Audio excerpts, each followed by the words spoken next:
사사기는 이스라엘이 안식의 땅 가나안에 들어갔지만 정작 안식을 누리지 못하고 오히려 고통을 겪고 살아간 그런 이스라엘 백성들의 안타까운 이야기입니다. 이런 점에서 오늘날 하나님의 복음 안에서 기쁨과 평안과 만족을 누리도록 하나님 앞에 우리가 허락을 받았지만 정작 그런 것 대신에 근심과 불안과 고통을 안고 살아가는 그리스도인들의 삶을 정직하게 대면하게 하는 말씀이 바로 또 이 사사기의 말씀이기도 합니다. 이들에게 무엇이 문제였던 것일까요? 사사기에서 지적하는 문제는 두 가지입니다. 한 가지는 가나안을 완전히 정복해야 할 이스라엘 백성의 사명을 감당하지 않았던 것이고요. 또 하나는 가나안 족속과 그들이 공존하며 살았다라는 것입니다. 또한 한편 사사기는 이스라엘의 불순종에도 불구하고 이스라엘이 엎드려서 하나님 앞에 구원을 부르짖을 때, 통곡할 때 하나님께서는 응답하셔서 자신의 구원자 사사들을 그들에게 보내주시고 건져주시는 구원의 이야기이기도 합니다. 우리는 하나님께서 원하시는 하나님의 백성의 삶이 무엇인지, 왜 우리가 도대체 이런 고통을 겪어야 하는지, 또 그런 상황에서 어떻게 하나님의 백성으로 살아가야 할지를 사사기를 통해 배울 수 있습니다. 그래서 오늘 본문으로 들어가서 한번 이 말씀을 자세히 나눠보도록 하겠습니다. 이제 이스라엘의 리더 여호수아가 2장에서 죽게 됩니다. 그리고 이스라엘은 지도자를 잃게 되죠. 그리고 3장에서 중요한 시작은 하나님께서 이스라엘에게 전쟁을 해야 할 가나안 족속을 남겨두셨다라는 바로 이 선언입니다. 왜 가나안 족속을 남겨두셨다라고 말씀하고 계십니까? 그 이유가 무엇일까요? 3장 1절에서는 이렇게 말씀합니다. 여호와께서 가나안의 모든 전쟁들을 알지 못한 이스라엘을 시험하려 하시며, 바로 이스라엘을 시험하려 하시려고 전쟁을 가르쳐 알게 하기 위해서라고 또 말씀하십니다. 여기서 굉장히 의아한 것은 전지전능하신 하나님께서 그 능력으로 우리의 체질을 모두 아시고 우리가 어떠한 존재인지 잘 알고 계실 텐데 왜 무엇을 구태여 더 알아보시려고 시험하시는가라는 것입니다. 신명기에서도 말씀하셨죠. 하나님께서는 우리의 체질을 아신다. 우리의 영적인 패부까지 감찰하신 하나님이시다 라고 말씀하셨습니다. 이미 타락과 부패성을 모두 아시는데도 불구하고 또 시험하시겠다고 하시는 이 부분이 우리로서는 의아할 수밖에 없는 것이죠. 어쩌면 굉장히 짓궂은 하나님으로 생각될 수 있습니다. 왜 자꾸 시험하시는가? 힘들어 죽겠는데 라는 것이죠. 그런데 성경을 자세히 보면 하나님께서 그의 백성을 시험하시겠다라고 말씀하실 때는 대부분 긍정적인 의도를 내포한 시험입니다. 너희 어디 잘하나 보자 라고 말하는 것이 아니라 하나님의 긍정적인 의도가 담겨 있다는 것이죠. 사람들의 체질이나 마음을 모르셔가지고 그것을 내가 좀 알아봐야겠다라고 그렇게 시험을 하신다라기보다는요, 모든 것을 이미 아시기 때문에 시험하신다라는 뜻으로 해석되는 부분이 많습니다. 그러므로 그 하나님의 백성을 시험하실 때는 오늘 본문과 같은 경우에는 연단의 의미를 가질 수 있습니다. 연단을 통해서 하나님 앞에 매달리라라는 시험인 것이죠. 하나님을 의지하라는 것입니다. 즉 시험이란 연단을 통해서 하나님 앞에 더욱 집중해라 라는 것입니다. 하나님께서 가나안 족속을 단번에 멸하시지 않은 이유도 이와 같은 맥락입니다. 하나님은 복된 가나안 땅에 믿음의 뿌리를 내리는 과정에서 그 대적, 가나안 대적을 남겨두셔서 그들에게 철저하게 하나님께 매달리는 연단과 훈련을 하고 계신 것입니다.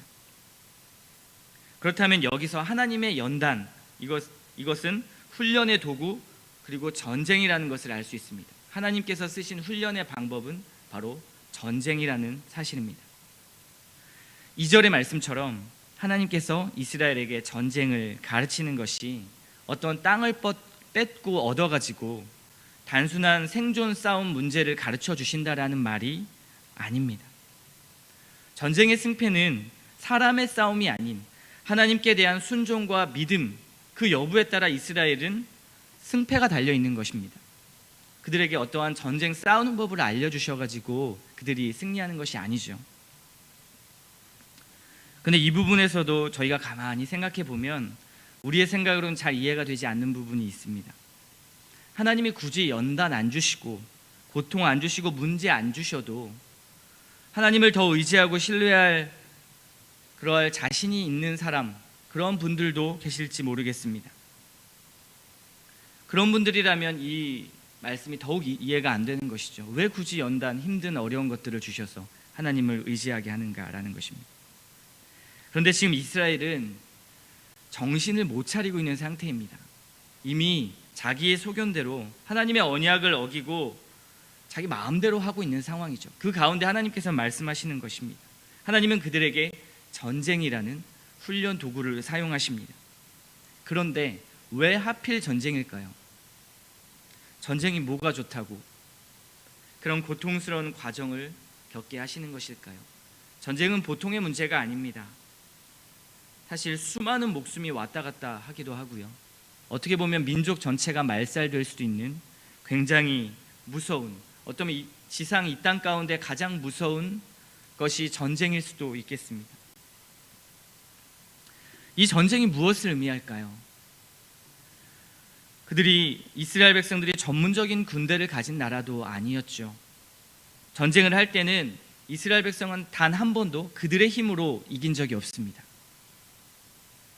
이스라엘에게 전쟁의 의미는 오로지 하나님을 신뢰하고 의지하고 붙잡을 때만 하나님께서 그들을 통해서 이기게 해주시는 하나님의 전쟁이었지 그들 자신의 전쟁이 아니었다라는 사실입니다. 결국 하나님께서 쓰시는 이 훈련의 도구, 이 전쟁의 독특성은 이스라엘을 통해 반드시 경험하게 만드는 한 가지 사실이 있었습니다. 전쟁이 힘들기도 하고 어렵기도 하고 그들에게 너무 무서운 것이었지만, 그렇지만 그 전쟁 가운데 하나님께서 그들에게 깨닫게 하시는 것, 반드시 경험하게 하시는 한 가지 체험이 있었습니다. 그것은 전쟁 속에 역사하시는 하나님의 온전한 능력이었습니다. 전지전능하신, 전쟁은 하나님 앞에 달려있다, 더 나아가서는 하나님 없이는 우리는 아무것도 할 수 없다라는 사실을 깨닫게 하는 것이죠. 하나님이 살아계시고 하나님이 우리의 의지의 대상이다, 우리가 의지할 것은 칼과 창과 방패가 아니라 하나님이시다라는 것을 깨닫게 한다라는 것입니다. 그렇기 때문에 오히려 이스라엘 백성은 전쟁을 통해서 그들의 믿음이 성숙해 가고요, 확실해져 갔던 것입니다. 얼핏 보면 피를 부르는 어떤 외적인 전쟁 같지만 사실은 영적 전쟁을 내포하고 있는 것입니다. 이것은 오늘날 교회와 신자의 영적 전쟁을 예표하기도 하지요. 그러니 여러분, 전쟁과 같은 시험이 여러분에게 올 때 겁내거나 두려워하지 마십시오. 그것이 곧 연단과 훈련이 되어서 하나님의 전쟁이라는 것을 여러분들이 인정할 때, 그때 더욱 하나님을 신뢰하고 그리고 더욱 하나님을 의지하게 만드는 하나님의 막대기라는 사실을 잊지 마십시오. 그 사실을 우리는 인정해야 합니다. 그리고 하나님의 방법에 쑥 들어가는 것이죠. 내 자신, 내 두 손과 두 발을 내려놓고 내 자신을 부인하고 온전히 하나님이 어떻게 일하시는가를 보는 것이죠. 그런데 이스라엘은 어떻게 반응했습니까? 그 훈련의 도구에 어떻게 반응했을까요? 불평과 불만에 사로잡혀서 다른 길을 찾았던 이스라엘. 5절과 6절을 한번 보십시오. 이스라엘 자손은 가나안 족속 가운데 거주하면서 그들의 딸들을 맞아 아내를 삼으며 자기 딸들을 그들의 아들들에게 주고 또 그들의 신들을 섬겼더라. 이스라엘 백성들은요, 하나님의 훈련소에서 탈영을 했습니다. 무단 탈영을 한 것이죠. 군대에서도요, 탈영은 영창에 가고 감옥에 간다는 말입니다. 범죄의 이력으로 남는 중범죄입니다. 그들은 결국 하나님의 훈련이 아닌 쉬워 보이는 길을 찾았습니다. 이스라엘은 매달려 있어야 할 곳에 매달리지 않고 완전히 잘못된 공존을 하고 있습니다. 어떠한 공존일까요? 가나안 족속과 정치적으로 공존하고 있고요. 지역적으로 혼합해서 거주하는 지역적 공존을 하고 있습니다.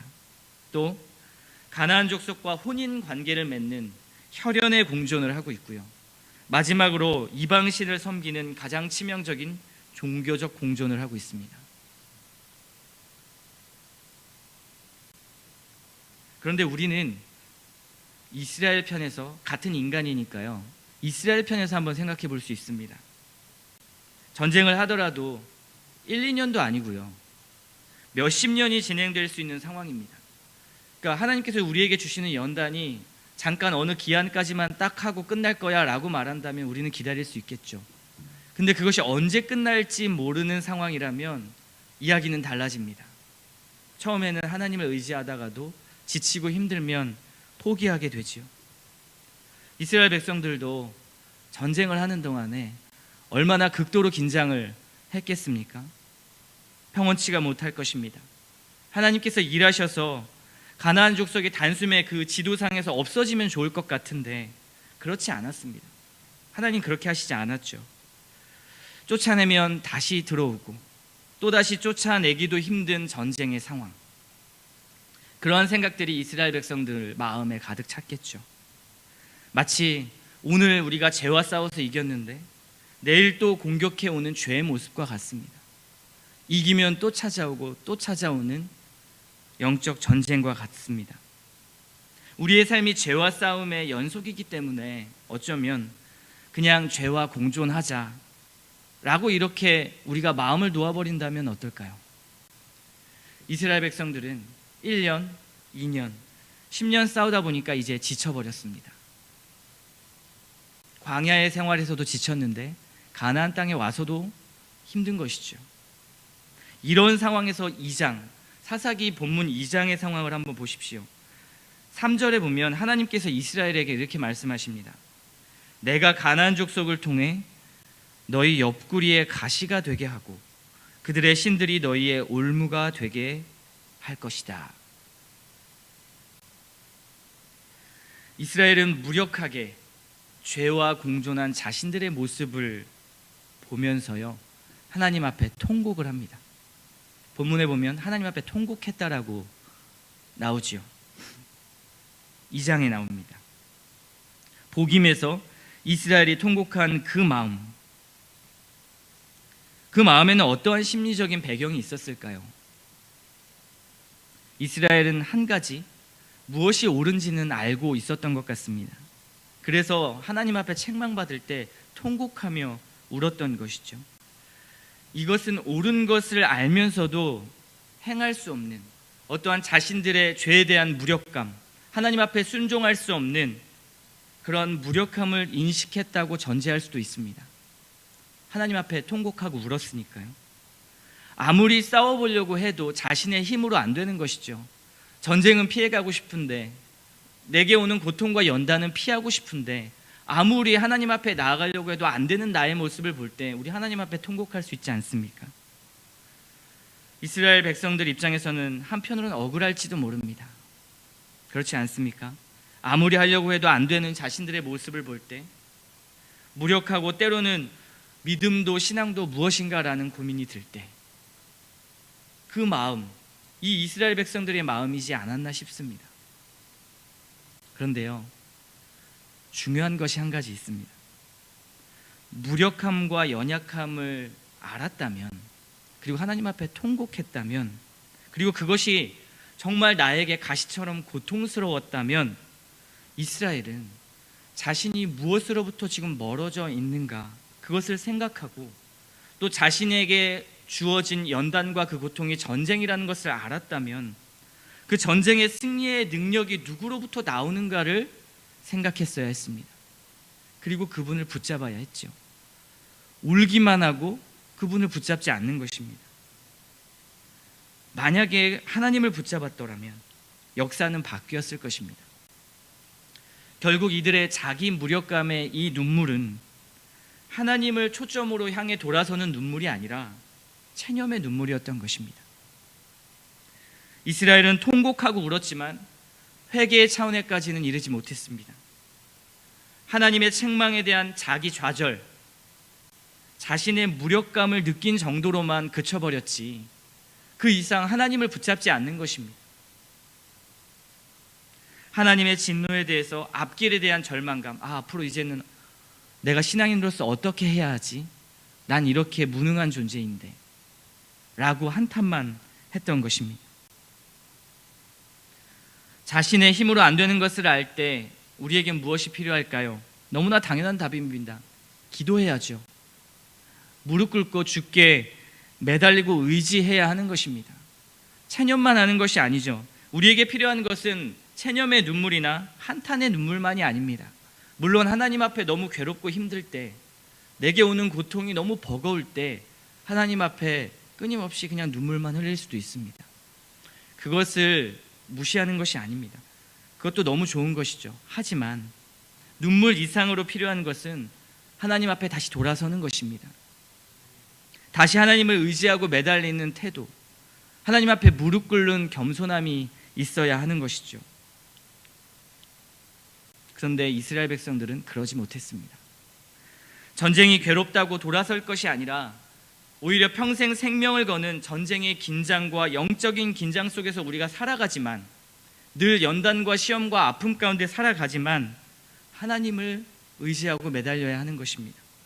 무력하다고, 나는 할 수 없다고, 나는 매일 죄를 짓는 존재라고, 나는 어차피 안 될 거야 라고 포기하면서 결코 가나안 땅과 공존해서는 안 되는 것입니다.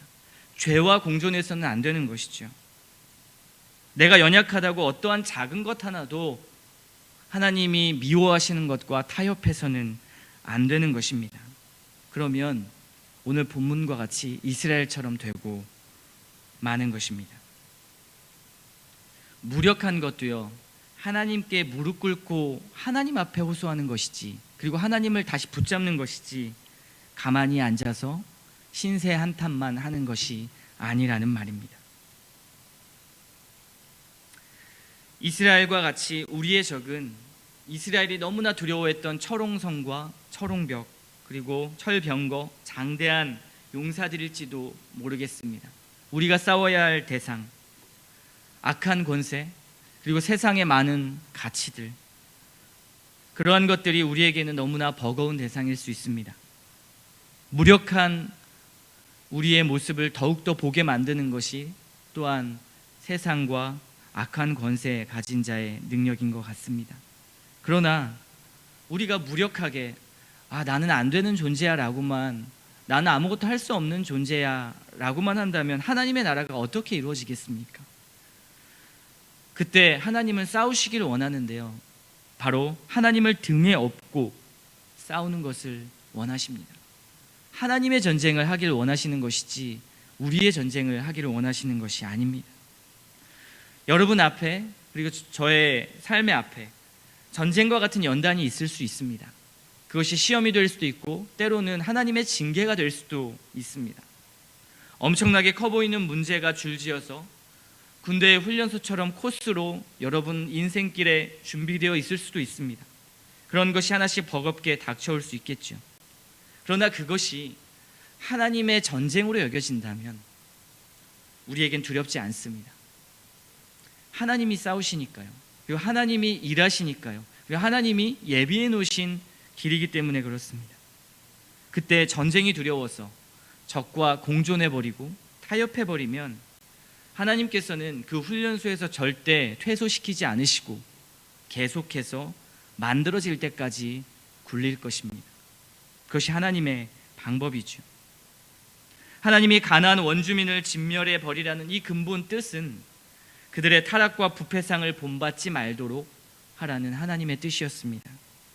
이것은 가혹한 명령이 아니라 타락을 막는 하나님의 선한 뜻이었던 것이죠. 오히려 이스라엘 백성들을 살리는 말씀이었고요. 이런 하나님의 뜻은 거룩하고 성결한 하나님의 나라를 세우시겠다는 하나님의 강력한 의지였습니다. 하나님의 나라는 어떨까요? 죄와 공존할 수 없습니다. 하나님의 나라는요, 죄와 타협하지 않습니다. 하나님의 나라의 군대는 자신의 힘으로 싸우지 않습니다. 왜냐하면 하나님이 일하시기 때문입니다. 하나님의 백성으로 훈련과 연단이 우리에게 주어진다면 그땐 꼼짝없이 무릎 꿇고 하나님 앞에 매달리십시오. 또 여러분은 어느 나라에 속한 백성인지를, 그 정체성을 다시 한번 기억해 보십시오. 혹여 가나안을 정복하는 일이 두렵고 어려워서, 그리고 전쟁의 훈련이 두려워서 그들과 공존하고 타협하는 일이 없기를 바랍니다. 이 아침에도 기도하실 때 죄와 공존하는 삶이 아니라, 모든 것을 포기하고 무력감 가운데 공존해버리는 것이 아니라 하나님 앞에 매달려서 하나님을 삶의 전쟁 가운데 경험하게 하여 주시옵소서. 우리의 전투와 같은 연단과 아픔과 고통의 삶 가운데 하나님을 경험하는 은혜가 있도록 주님 역사해달라고 이 아침에도 기도하는 성령님이 충만한 시간 되시기를 축복합니다.